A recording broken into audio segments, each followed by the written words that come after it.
Hello and welcome to another episode of Beyond the Black Rims. I'm Mars Girl. I'm Josh Knight the First. Good to see you guys again. We're on episode 17, right? Right. You're the one keeping count. Yes, I am. Just so we're both aware. Right. Last episode we got our learner's permit.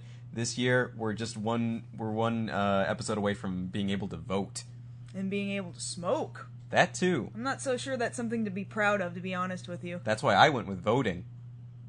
That is the more noble of the two, isn't it? Yep. Okay, I'm sorry I brought it up. Alright, I forgive you. In any case, you'll notice something different. It's not exactly a 10th episode. It's not the 20th episode, so why are we streaming live? Well... But no, the more serious reason than that, I have to admit, I'm straining really hard to... This is the last day.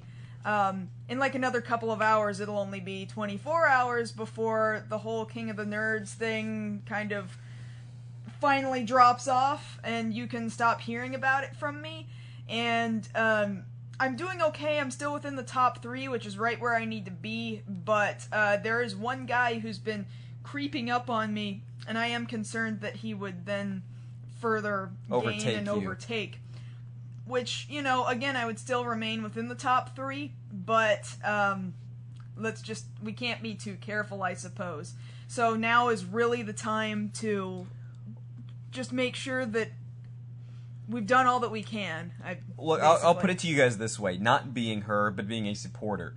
She just barely signed up for this thing, what was it, last week? Yeah, and I think it had been around for a couple of weeks at least. It had been around for a while, so all these guys who had a jump start were able to get as many views as they could. In 1 week, not Kaylin over here, but you guys out there voting for her, pushed her to this spot where she is within those top 3, where it is a very, very likely chance for her to get a call from a producer on the show and actually go out there.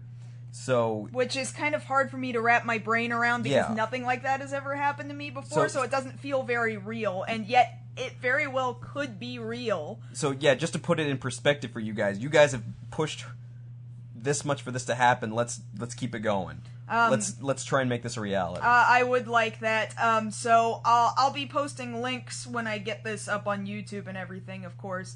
In fact, I'll probably go ahead and do that tonight because otherwise there's really no time. So, and then for everybody else who sees this in more than a day, then sorry, we tried. Beyond that, I don't know if you're doing anything of interest. Anything of interest, me. I'm finally getting around to the editing of my part 2 of Kamen Rider Wizard Really? review. Yes, that's been sitting around for a while. Has it? Yes, I've had the footage. I just needed the extra bit that I needed.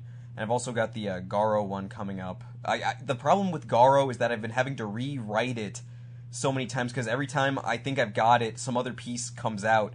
Oh, they're announcing this new movie. Oh, the show just started. So I'm having to keep updating it. So hopefully, by this point, there's about as much news as there will be for at least a couple of months, so I'll be able to get out a solid video on that. Ah, well, here's hoping. Here's hoping. Finally. But aside from that, let's go ahead and talk about tonight's topics. Yeah, absolutely. So, we're looking at, guess what? For some reason, Final Fantasy Agito might, in fact, have actually become a thing that maybe the US can actually tangibly hold? That's weird. Right, I'm going to be talking about the rise of the manga and anime, and soon to be in the future live-action adaptation of a series called Attack on Titan. And together, what are we talking about? Together, we're talking about the new animated series Axe Cop, that's coming to Fox just in a little over a month. On a particular animation block known as... Animation Domination in HD, or ADHD. ADHD. It bothers me. But let's get into that later. Yeah, just real quick, I had a small follow-up about, I'm sure you guys some of you have been keeping up with the news on the filming of Power Rangers Super Mega Force.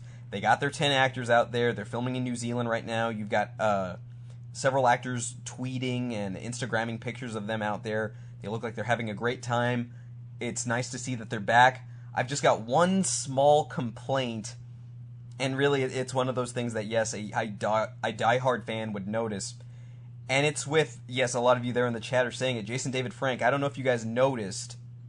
It's not so much the fact that he's the Green Ranger. I'm willing to overlook that. You are such a nerd.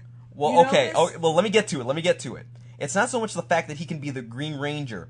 It's the fact that, yeah, part of it is, yes, they're using the white stripes on the helmet like they did in Dino Thunder, but two, the bigger thing is if you notice his morpher, he's using a silver morpher like the rest of the Rangers when everybody freaking knows he's got a gold morpher. What the heck, Saban? Can we be consistent about anything on this? So it wasn't enough to have one noticeable eyesore. No, you got to make two of them. Aside from that, yeah, we'll see when the episode comes around, but I just wanted people to know that happened. Did they really need to know? Did they care? I guess some people care. Some people care. You know what? I'm not the first person to complain about this. You know what I care about? I care that for some reason I had scrolling text right up until the moment I decided I wanted to do this live stream. And then as soon as I wanted to do it, nope. Scrolling text is really screwing with me, flipping me the bird, basically. So as I talk about things, I'm admittedly going to be screwing with this potentially scrolling text, and you're going to see it blink on and off, and hopefully I'll get something out of it. If not, oh well, it was an interesting experiment. And as some people are bringing up, why didn't they use the G-Ranger suit from Gokaiger? I will admit as much that for the first time, Jason David Frank will be wearing the proper shield, not that flimsy, you can see all the folds in it. Yeah. And now he's actually using a solid plastic foam chest piece and not that flimsy fabric piece of crap. So you actually gonna give him a chance? Or are you gonna sit there and complain about how his buckle is a funny color? I will make the same comparison, and this is a true story, and I've told you this before, but I'll tell it to you guys here. When I was a kid, yes, of course, I was a huge Power Rangers fan. And back during the first season, at my local Walmart, they were having this promotion that, hey, come out this Saturday, we're gonna have the Green Ranger out to sign autographs and take pictures with the kids. And of course, naturally, I flipped my lid. And by this point, I already had all the stuff. I had the figure, I had the Dragon Zord, I had the Dragon Dagger. My brother and I were huge fans. And we tell our mom, and she's like, okay, we'll take you out there. So me, Dad, Mom, and my brother, we pile in the car and we go to Walmart. We get there, and the line is out the door. Everybody and their mother literally came to get their picture with the Green Ranger. And I guess it should be taken into account that we live here in San Antonio to fill in on this. Now, my little 8-year-old mind couldn't exactly process the fact that maybe, just maybe, Jason David Frank wasn't going to show up. But the closer we got to the front of the line, we started being able to see past over the other kids' heads. And we noticed 3 things, really. One, this Green Ranger was fat. Very, very fat. Jason David Frank got heavy. No, this is back in 1993. I know that. So, 1, he's fat. 2, he's got this ridiculously oversized, bought at a costume store helmet that you can see straight through the mesh. It's not even a tinted visor, it's mesh. And 3, he had the same flimsy cloth shield, but it was on backwards. And we were just crestfallen. We were so angry that our mother had to go talk to one of the sales representatives and tell them, because we were complaining so hard. He's not even, 1, he's not Tommy. 2, he's not even doing it right. And it was such that by the time we got up to the front, I wish I had this picture there to bring it up. Both of us are not smiling in the picture, and by the time we got up to the front, he had turned the shield around, at least. And we were like, hey, we brought the Dragon Dagger, you want to hold it? So naturally, you think you want him to hold it, like he holds it in the show, but he just held it like a... Right, but all he does is just hold it like it's a dang knife. And so there's this picture in one of my mom's photo albums of this happening, and I guess what I'm trying to get at is, that day, that's kind of how I feel about this happening to the real Green Ranger. Okay, end of rant. Really? Is that it? Yes. Are you sure? Yeah, I'm done. Okay, glad we got that out of All right. I am sorry that happened, by the way. Me too, and for every other kid that was disappointed that day. I know. So I guess I'll go ahead and talk about my topic for the day, which is, and I'm getting this, of course this news article is spread everywhere by this point, but I'm specifically looking at VG247.com, whose headline is Final Fantasy Agito trademark re-registered by Square Enix Japan. So basically what that means, it's a little difficult to tell at this point what exactly it means. Because it could mean any number of things. But I know that, and many other fans will know, that Final Fantasy Agito 13 was a title that they were going with for a very long time for a PSP title that was supposed to be tied into the Final Fantasy 13 universe. That's the last I heard of it. Well, it morphed into all kinds of crazy different things and took forever until it was finally Final Fantasy Type 0, which only ever came out in Japan, and it came out nearly 2 years ago, and we never got it. Some people are kind of thinking, well, maybe this means that it will finally come over here, except for the fact that the article specifies that the trademark was re-registered by Square Enix Japan, so that doesn't make sense to me. What it kind of says to me is that it could be some other game, perhaps what used to be this rumor of Final Fantasy Versus 13, which everyone has been sitting on for years, like, hey, that actually sounded like it could be a good tie-in to 13, but we've not seen it, and we're just hearing crickets. And Square Enix has been dangling this carrot in front of us about, oh, we're gonna unveil this Final Fantasy something or other at E3. Well, it better be friggin' good. Like, it had better be either Versus, or it better be Final Fantasy 15. Otherwise, quite frankly, I'm not gonna care. So for certain, at E3, Square Enix will have something to show relating to this. Not necessarily. Square Enix will definitely have something to show related to the Final Fantasy franchise. They said they will have a new game. Okay. Whether or not it is this Agito thing, I don't know. All I know is that they once had a game called Agito, and then it got made, and it was called Type 0. Uh-huh. So I don't know what this is anymore. Now, to go ahead and jump ahead and blow the wind out of your sails, would it have anything to do with this? I'm not sure if I'm right on this. The HD release of 8? Probably not, because we already know that that's a thing. And again, why are you... Who cares about an HD remake of a PS1 game? Oh, the hard graphics are this much more smooth. Still gonna look like a PS1 game to me. I'm sorry. Even like Final Fantasy X, its HD doesn't look all that special to me, quite frankly. No, and anyway, re-releases are dumb. Like, if it turns out that they're getting all hyped up about a re-release, an HD re-release, no, I don't care. Like, the only way they can make me care is if it's Final Fantasy 15, and 15 actually looks like a good game. Right. But this Agito thing, or Type 0, or... what is it exactly? Or what was it, I should say? What was the Japanese release that we didn't get? It was supposed to be tied into the Final Fantasy 13 universe, and yet it had jack all to do with Final Fantasy 13. So what was it? It was far more violent, a little more action-y, not ridiculously different in style from 13. It didn't use a paradigm system. I'm not terribly familiar with the way combat worked. All I know is that it had Shiva, and you could summon her, and she was on ice skates, and it was really stupid looking. More stupid than how she ended up in 13. Well, maybe that's a stretch. Yeah, because think about what you're saying here. Okay. Let's not go saying things we can't take back now. I see some people saying things like, come on, get on the Chrono Bus. Go that guy, right there. Except I wouldn't want Square Enix to either remake or re-release or do any sort of new tie-in to the Chrono series in any way, shape, or form, the way that they are right now. So, You're pretty much treating that as, no, that needs to be off in its glass case on a shelf. Don't breathe on it! Yeah, don't breathe on it. Don't look at it! Don't smudge it. Don't even think about it. Chrono Trigger. Chrono Trigger. Okay? Final Fantasy is my favorite franchise, and yet Chrono Trigger is my favorite game.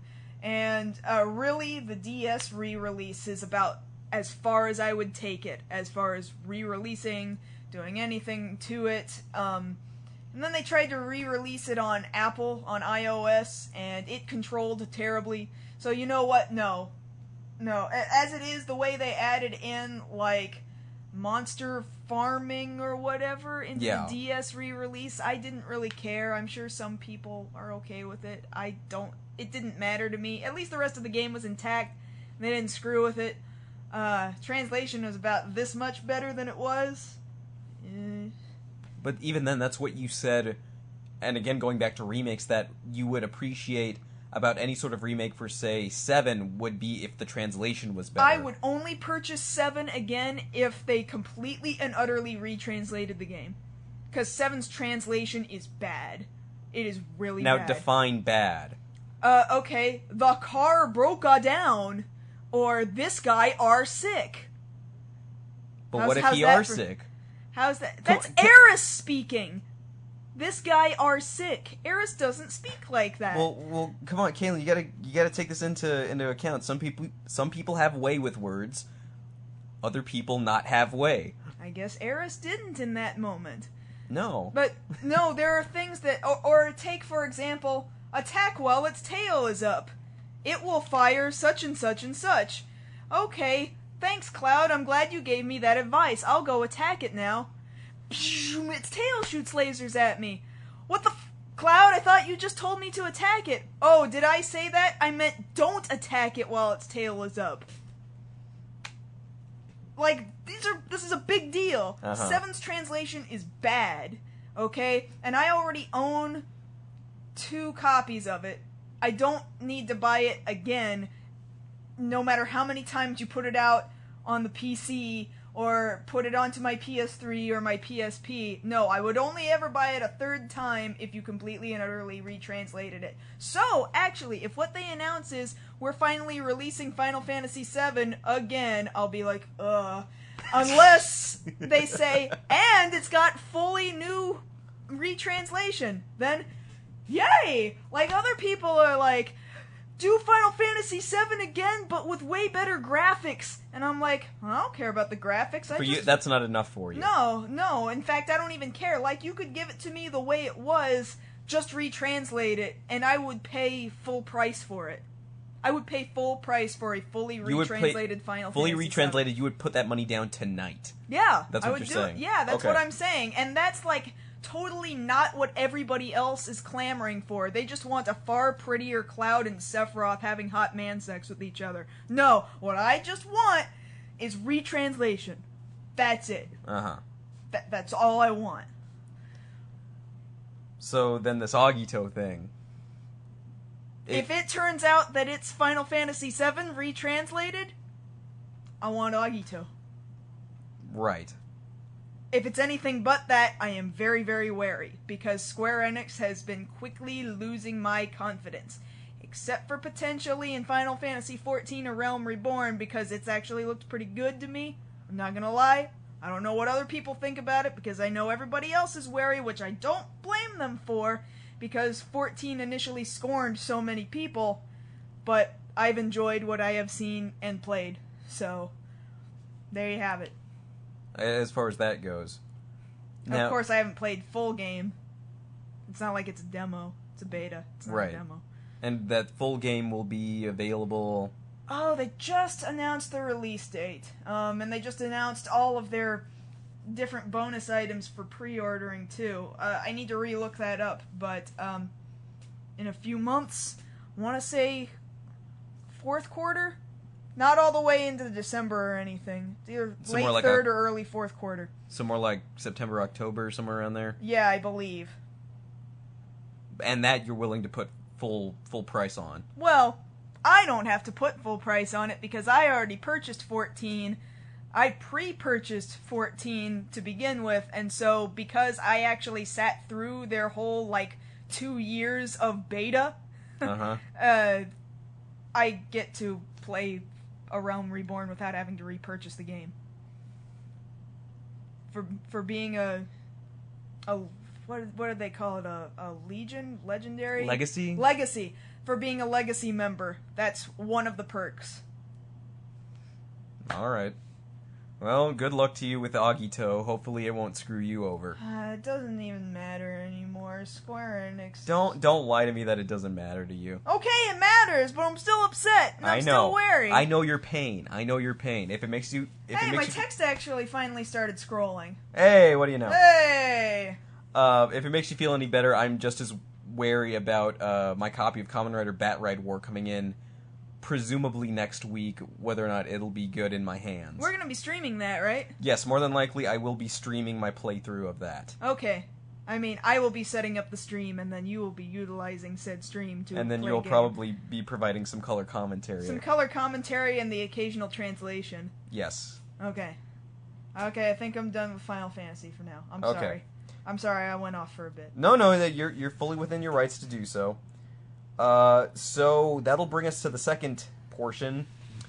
For anybody who still watches anime, for anybody who in that circle has not been living under a rock, the biggest title of this year that people were waiting to be released is this series called Shingeki no Kyojin, otherwise translated as Attack on Titan. Now, this show right here, massive appeal to a very wide audience here. The manga alone over in Japan has sold 19.5 million copies. That's a lot of copies, right? That is right? a lot of copies, and this title is not all that old, maybe about 2 years. And in that 2-year span of time, it sold almost, like I just said, almost 20 million copies. The anime just started. We're only on like episode 7 or 8 right about now. And even before the show started airing, they were already making deals for a live-action adaptation over in Japan. Now, granted, the most recent news on that is that it's gotten pushed back, I believe, another couple of months to later in 2013. I mean, not 2013, 2014. Late, but still, you gotta admit, that is pretty freaking quick. That's quick and expansive.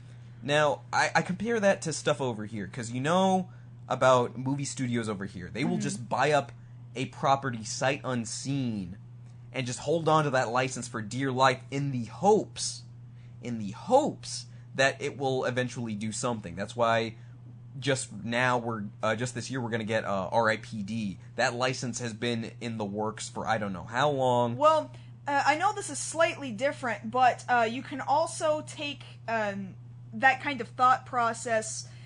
Think about the way 4Kids held the original license for One Piece. All they really knew, and I can guarantee you they did not actually do any research into it, they were just like, wow, this thing is making numbers like crazy. This country loves this manga and this anime. We have to have it. Like, there's just no question. We have to have it. Shouldn't we look into it? What are you talking about? Let's just air it. Okay. Just air it. And so they grabbed it, and then they actually decided, okay, it's time to dub it now. Whoa. What is that, cleavage? No, we can't have that. Whoa, is that a black guy? Whoa, tone down the color there. Okay. And it was terrible. It was like they totally did not do the research. Like, okay, they got Kirby, all right? They got Kirby right back at you. And it's like, all right, that's aimed at kids, sure. Did you think? Did you think, oh, maybe we should figure out what the target audience of this really is? Yeah. Like, is it for Americans? Is it for, like, 5 to 6-year-olds? No, it's not. It's about pirates. What did you think was going to happen? Right. So, yeah, Americans don't necessarily think. All they see is numbers. They see a big audience and they see lots of money, and then they don't think. They just get all excited. Now, money. And that's basically my interpretation of all of Hollywood. Yeah. You know, this.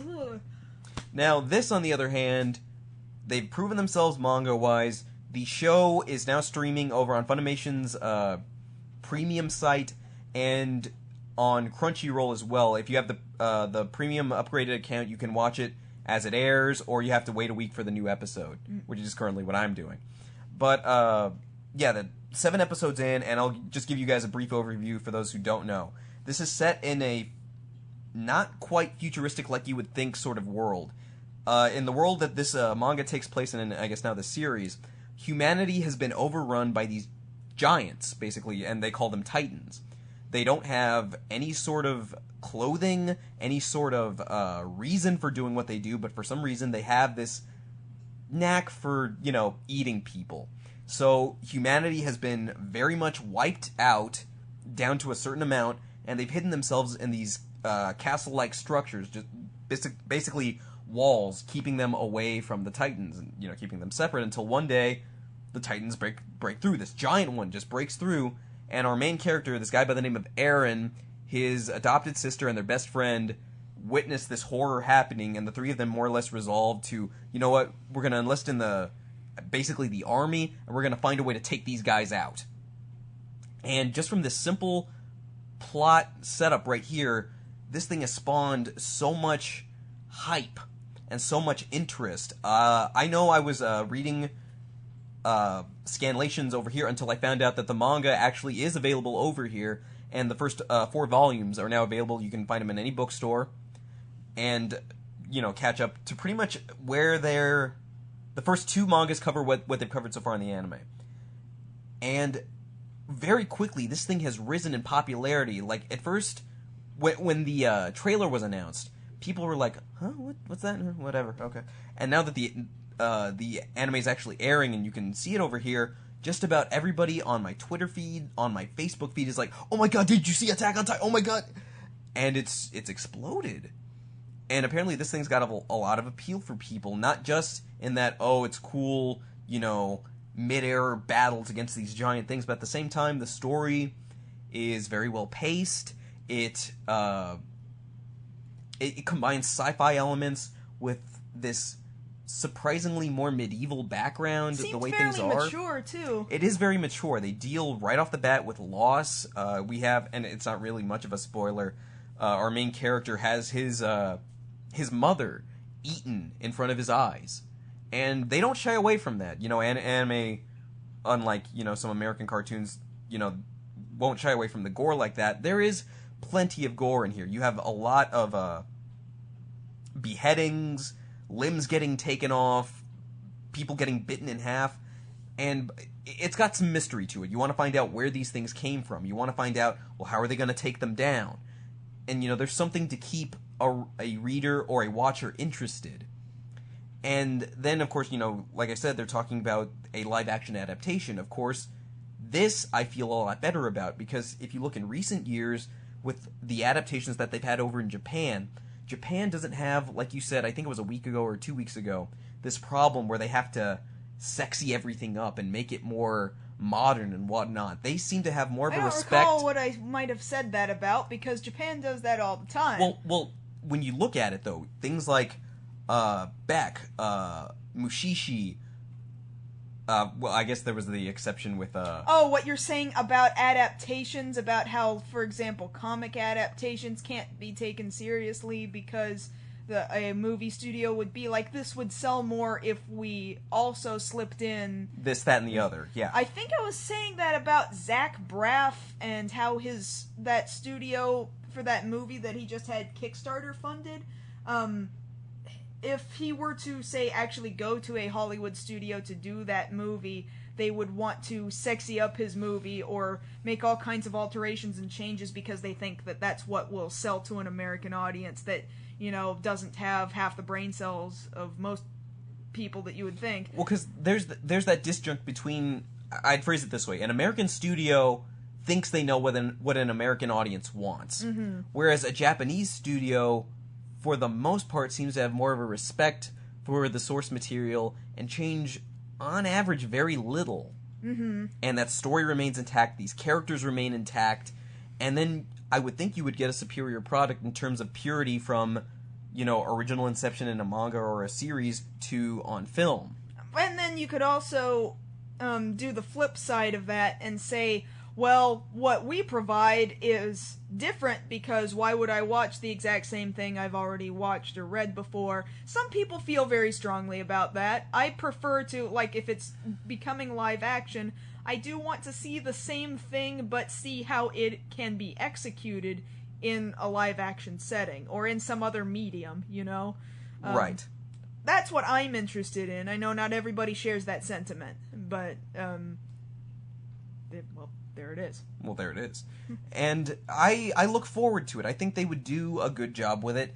Now, there is that potential, since we're comparing the two, what if, just what if, you do hear these stories over here about, you know, certain manga and anime being licensed to be made into movies over here. Mm-hmm. Could Attack on Titan be brought over here?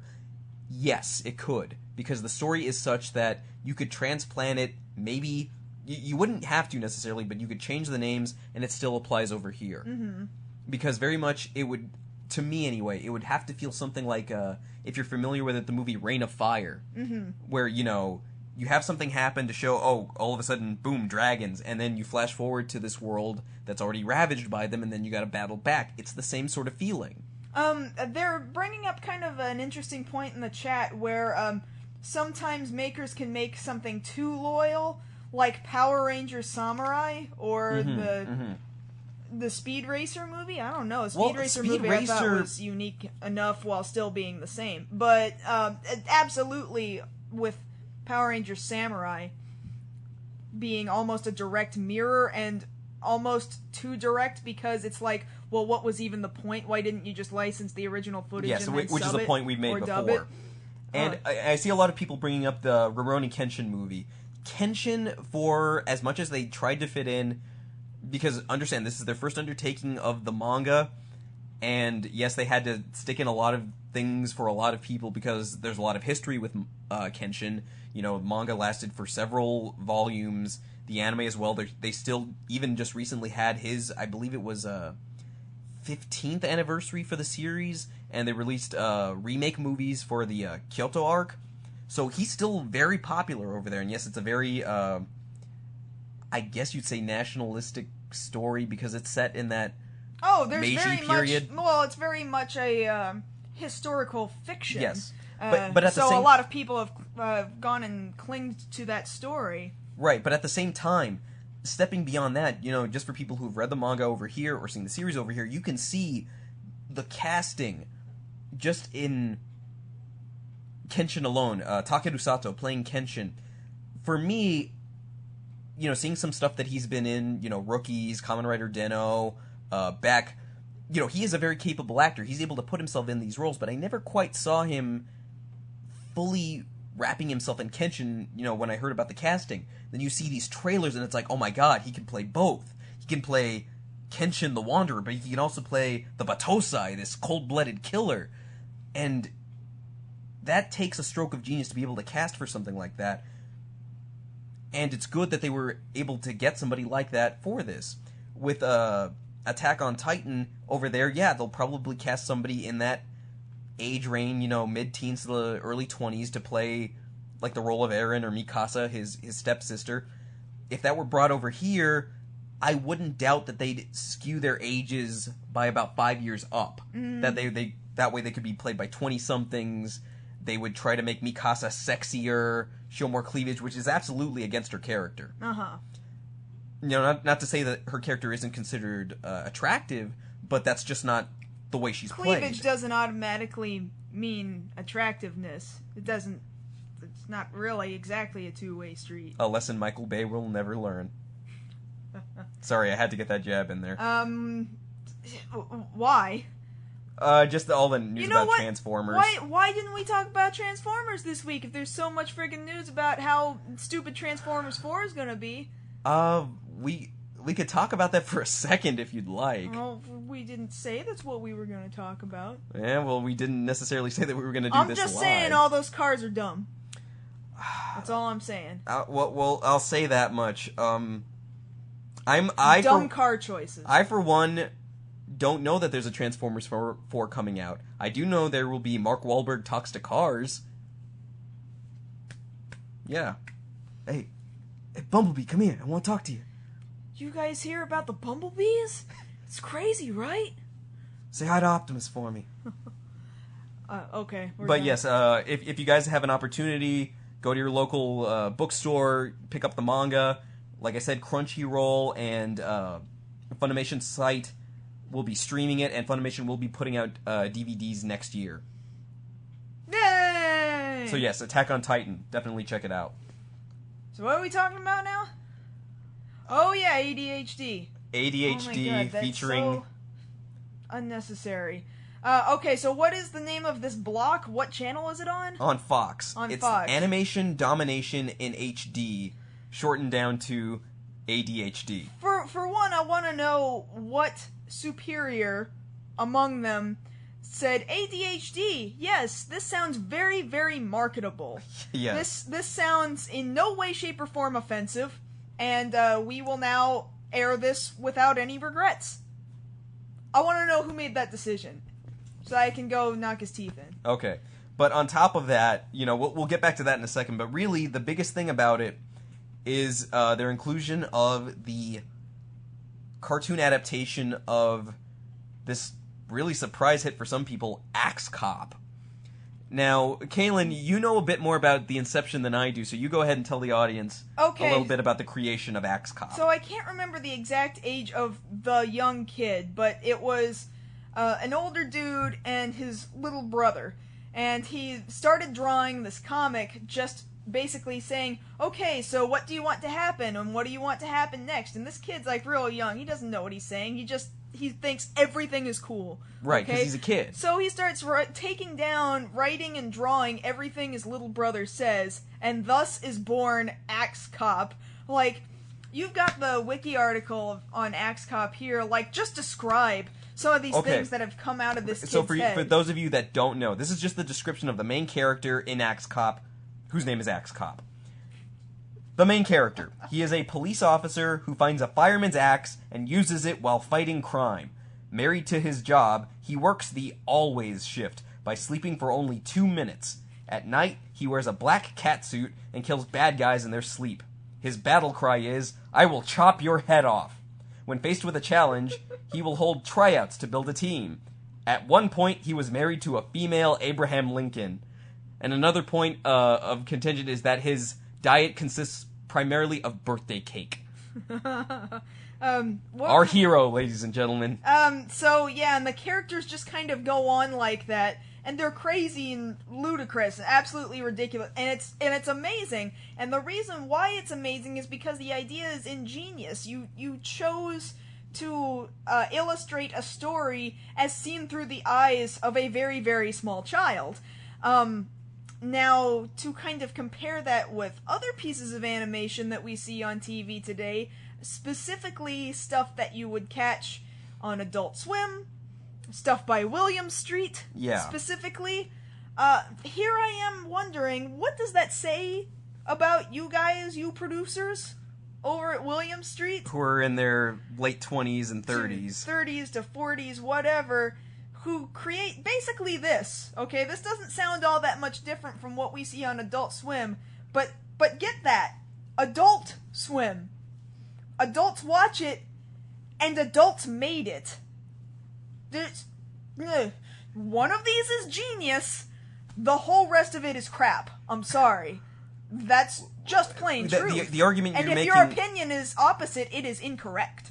The argument you're making is that, what does it say about the creation when this kid can repeat these stories to his older brother, the older brother published them, and now it's on the same level as, say, Robot Chicken Age Family 5. Guy. The kid is 5 years old. The kid was 5 years old at the time. Just, oh my god. Oh my god. Like, I can't even tell you how messed up that is. That a 5-year-old could do something that can now compete with something that airs at 11 o'clock at night on cable. For adults, by adults. With a kid mindset. It just means that their growth was stunted at the age of 5.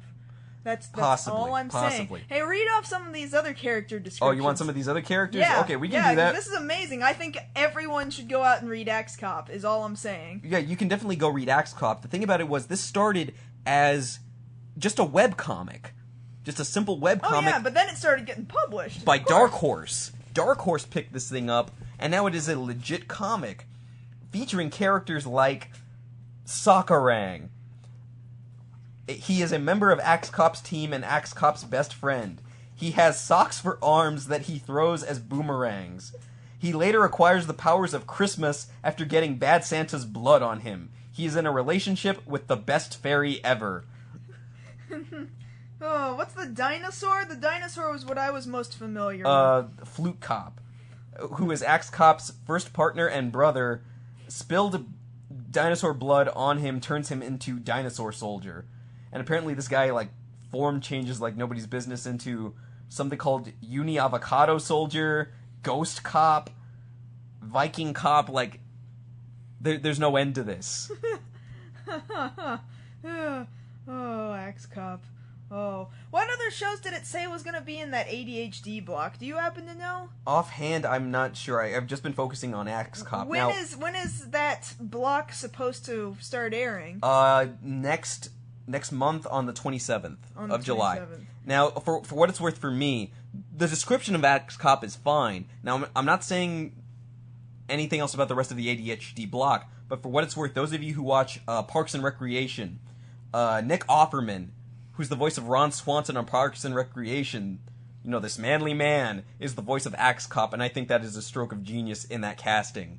I think it fits. Oh, it fits very well, because that I don't sounds necessarily like Parks and Recreation all that much, but it had its moments. It has its moments, and most of them have seen, which and most of the moments belong to Ron Swanson. Yeah, most of them. And it's fine. You'll get guest spots in by people like Megan Mullally, Patton Oswalt, who Patton Oswalt, I believe he said he's quite the fan of Axe Cop. Oh, good. So yeah, he's bringing that to this. Now, again, making that comparison to Adult Swim, the series will air 6 11-minute episodes in its first season. See, they have to be short because a kid's a kid. A kid only has so much attention span, so he can only have a story that's so long. Of course it's only going to be like 6 minutes long. Well, yeah, but it's the thing. It's that same Adult Swim formula, like Robot Chicken or like Aqua Teen Hunger Force. Well, it's definitely reinforcing the ADHD image. Right, that idea that people only have so much attention span. I still think it's really, like, I get that it's clever, and yet at the same time, it's still like, do you really want to attribute that to your audience as, like, you know, a medical attention disability that you have to be medicated for? Yeah. Like, I'm sorry, I don't have ADHD, and that bothers me. It really bothers me. Yeah, and when you think about it, you know, somebody just brought it up right there. When you put it all together, 6 11-minute episodes, that's barely over an hour. It's a little kid. He can only make about an hour's worth of material. But then you also think about it, if adults are doing that, adults can only make an hour's worth of material in a whole season. That, and when you phrase it that way, sounds kind of sad. And then we've got somebody here mentioning maybe they'll make a Dr. Ninja cartoon. A Dr. McNinja? Actually, I would be on board with that so hard. For what it's worth, back in 2010... Which might be what he's referring to. Axe Cop teamed up for 2 weeks with Dr. McNinja. Uh-huh. Dr. McNinja is one of my favorites, quite frankly. One of my favorite webcomics of all time. Now, of all time. Why is Dr. McNinja one of your favorites of all time? Because he's a doctor and a ninja, and he has an assistant who's a gorilla, and he rides raptors, and he has another little boy who's his sidekick who grew a big burly mustache based on sheer will alone. That is pretty hardcore. It's really hardcore. You should see his mustache. It's amazing. Okay, then... His dad wears a ninja costume with the mustache on the outside of his mask. Don't ask me how he does it. He does. Uh-huh. Dr. McNinja. Dr. McNinja. Now, I don't know when exactly they would do it, if they would do it, but if they brought Dr. McNinja to this show, would you watch that episode? Are you kidding me? I want to watch all of Axe Cop as it is, but I would, if they put Dr. McNinja in there, I would watch it 7 times, and then I would send out a petition to all of the internet to sign for a full season of Dr. McNinja. And then I would submit that. I don't know to who exactly. I guess it would be to Fox. Yes. And say, please. Then thank you. I will take that under the prerequisite that Dr. McNinja is voiced by Craig Ferguson. Craig Ferguson? Yeah, because he can do the accent. No. Dr. McNinja, while being of Irish descent, is not himself Irish. I mean, he's not... That's where his ancestry is from. He does not speak with an accent. How do you know? Because there's history of his lineage in the comics. He doesn't speak with an accent. But you can't say for certain how he sounds, because he's a comic. I can kind of say for certain because they say as much, and they write in accents in speech bubbles. Oh, also he's friends with resurrected Benjamin Franklin. Yes, you told me about that. Zombie resurrected Benjamin Franklin. Uh-huh. I'm just telling you, he's amazing. Okay, mm-hmm. He's friends with all the coolest people you wish you were friends with, but you could never be friends with. Because he's already friends with them. Because he's a doctor and he's a ninja. Yeah, I mean, it's pretty much just as simple as that. So, again, getting back to it. So, we've got the show coming up, 11-minute blocks on Fox. Does that mean that this is paving the way for more shows like that on regular network TV? Well, I don't know. It very well might mean that, and it might mean even more pandering to not only kind of dumb adults, but also not really instilling very much in children either. I mean, this could take off, and they could be like, well, it doesn't matter who made it, or who the audience is, it's selling, and so we will make more things like it. That could be the unfortunate truth. Well, I look at it this way, and see if you can follow me on this. Back in the day, I guess, I gotta say that now, back in the day, over 20 years ago, we had this problem with a little show airing on Fox on Sunday nights called The Simpsons. And The Simpsons back in that day was decried for what it was showing on TV. Like, oh, you can't have a kid saying these things? You can't show adults doing these things in a cartoon? That's just unheard of. And eventually, through time and perseverance and good writing back in the day, The Simpsons pushed on to pave the way for other shows, like, South Park and Family Guy and things of that nature. And they were saying, this is going to bring down the fabric of households, putting this on TV. And we come to today where The Simpsons now is very much passé. I don't hardly know anybody who watches The Simpsons anymore. But because of the road that it paved, that Matt Groening paved back then, back in the late 80s, early 90s, now that it's paved that road, who's ready to drive down it? But these shows, these 11-minute short attention spans. But is that really what The Simpsons was creating? That kind of? Was it or was it not? That's my question that I'm posing. I don't know. I'm not saying I have the answer. I'm not. Because what I'm saying is that The Simpsons at least had story. Yes, original Simpsons did. But as it paved the way for, I guess you'd say, pushing the envelope, everybody's got to push it a little bit further in terms of what is widely acceptable. Well, what they were pushing at the time was just how raunchy you could be on television, and they could get away with it because it wasn't real people, it was hand-drawn people. What they were not creating this ADHD style entertainment. And of course, it's not just all animation. You got like the Tim and Eric show, for example. And I'll go on record as saying I can't stand Tim and Eric. Well, you see, it's not all animation. And of course, Cartoon Network has strayed from being all about cartoons too. Like, yes. There's a problem in that inherently there. But it's not just limited to animation. It also goes into live action. So it's not... I don't think The Simpsons did that so much as... Well, I'm saying if they did at all, it was inadvertent. I really don't know. I really think all it did was say, hey, animation can do things that we didn't think it could do. and that was it.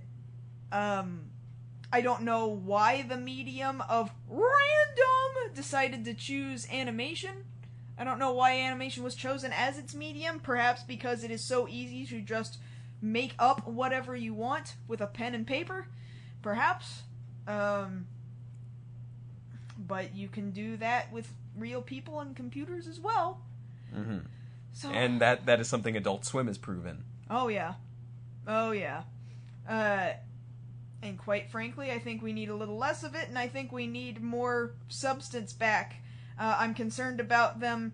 Maybe I'm a little concerned about Axe Cop being near kids only because kids no longer need to focus on substance anymore. I mean, none of our shows were, let's be honest, our shows weren't good, but they had stories. Well, I think back to... And they told some semblance of, like, you had to be consciously aware of what was going on from minute 1 to minute last. You know? That's just not the case anymore. I think that Axe Cop is funny even for adults because it's like, oh, this is so crazy. What an adorable little kid who just made up what the heck ever. Yeah. And I don't know if kids understand that because, I mean, maybe kids will think it's awesome because all kids want to have a hero like Axe Cop who's a cop who carries an axe and has a best friend who turned into a dinosaur. Like, what kid doesn't want to see that? But at the same time, they don't really need to pay attention to what's going on. They just see cool things, and that's as far as it goes. It doesn't mean anything past that. I don't know. It's just... I get the feeling that we live in this age where... I think it's weird when you think about cartoons today, and I guess we might wrap up around this area, but... You think about cartoons back in the day like Flintstones, Tom and Jerry, you know, Jetsons, what have you, Droopy. There were never rabid fans then. There were fanboys. There were fans, but... and yeah, you could have stuff all over your room as a kid, but at the same time, it wasn't like, I'm gonna draw my own version of a Droopy dog, and it's me! And he's gonna ride on a pterodactyl! I had a teacher who was crazy obsessed with Garfield. Like, to the extent of all my Marvin the Martian collection that I have in boxes that I can't possibly display because I have too much of it. Yeah. That was this teacher in elementary school and Garfield. Well, okay? But see, there's a difference. There's a difference there, though. Yeah, that was somebody who, like, collected the memorabilia. Well, no. The difference being, with Marvin, that's a cool character from Warner Brothers. With Garfield, if you're that big into Garfield, chances are you have clinical depression. Can we be serious for a second? Yeah, okay. Oh, okay. No, this person, like, the difference is that they really legitimately like that material. They don't want to make new material. They really like the product that they've already been given, and they want to support it, and they just love it to pieces. They have it all over everything, and everybody's got to know how much you love it. But then it's gotten to a point now where, like, fans and the internet and the power of your super ultra fandom, your super ultra fanboyism, can change the course of an actual television series. And yes, we have reached that point. Yeah. And yes, I'm referring to My Little Pony Friendship is Magic specifically. I'm just saying that that is very much a very specific example that we can pinpoint and point directly to and say, yes, we have influenced television. So is that to say that people have always been like that, and they this were is just only waiting? It was just a matter of people listening to them. I don't know. I know that there was... the history of the Mary Sue, for example, spawned from a very old Star Trek fanzine. And I don't know that it was necessarily referred to specifically as fan fiction at the time, but that's what it was. It was somebody who wrote their own story, wrote themselves onto the Enterprise, and it was in the 70s, I want to say. And they wrote the character. That's where the name Mary Sue comes from. The character's name was Mary Sue, and it very much Mary Sued all over the place. So perhaps they were always there, and they just didn't have the influence, the technology, to influence the shows that they loved so very, very much. Maybe we finally gotten to that point where it's just that much easier because technology is finally caught up with what we really wanted. I really couldn't say. So at that point, if you're this fan, you're this geek or nerd that's into this thing, coming up now specifically for saying Axe Cop, what can we expect from people after the show started airing? What's Axe Cop's phrase? I'm gonna cut your head off? Was that it? We can expect lots of I'm gonna cut your I will head. chop your head off. We're gonna expect lots of I will chop your head off. There's gonna be a lot of expect it. Lot of that. Lot of that. Lot of that. I will chop your head off. Lot of that. A lot of that. I guess that's about it, huh? Yeah, I guess that'll do it. Alright, that filled up very nearly an hour. Good job, sir. Good job. Good job. Alright, so thank you for hanging out with us again tonight. You guys on YouTube, I'm sorry you missed it. This was kind of unexpected, but in another 3 episodes we'll do this again, actually, yes. for episode 20. So, looking forward to seeing all of you guys over here on my Twitch channel on our 20th episode. And, of course, as you can occasionally see from the scrolling text, we do have Twitter accounts. Go ahead and follow us there. Mine is twitter.com/MarsGirlProd. And I'm at Josh Knight First. Alright, and that's about it for now. So, once again, my name is Kalen. I'm Josh Knight the First. And thanks for hanging out with us at Beyond the Black Rims. We'll see you guys next week.